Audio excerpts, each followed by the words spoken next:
The rich HOA next door stole my private road, so I turned it into a legal trap and had every one of their luxury cars towed, one by one. This is my Community Beautification Award. Fully paid for by the snobs at the estates at Whispering Creek next door. You see, for 30 years, I've owned 100 acres of ranch land. And for 29 of those, the little gravel road cutting through my back 40 was just a road. Then they built their pastel-colored McMansions.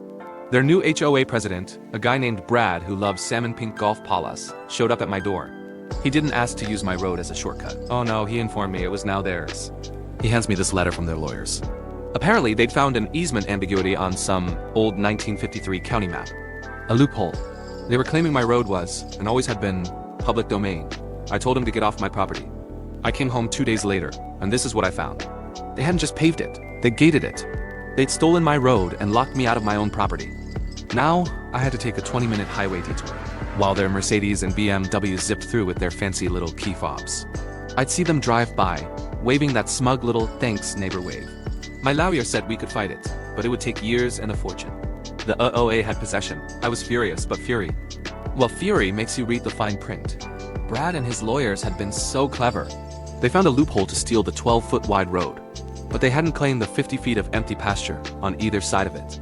My road was now a 12-foot wide island, floating in a sea of my land. So the next morning, I got to work. I didn't build one fence.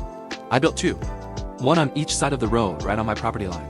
It looked like a cattle run, so narrow that two of their giant SUVs couldn't pass each other, and there was nowhere to pull over.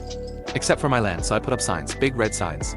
Nitrogen monoxide stopping, no parking, private property. Violators will be towed at owner's expense.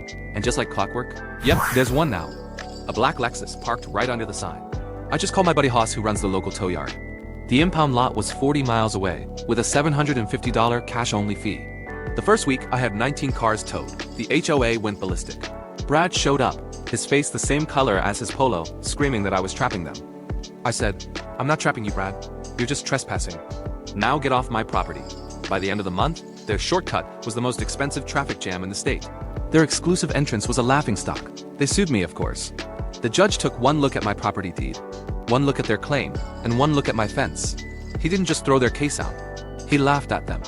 He ordered them to pay my legal fees and remove their illegal gate. But I'm a good neighbor. I offered to solve their problem. I'd sell them the 50-foot buffer on either side of the road. My price? $500,000. They had their board meeting the next day. The check cleared that afternoon. So yeah, this tractor's my Community Beautification Award. They got their shortcut and I got this.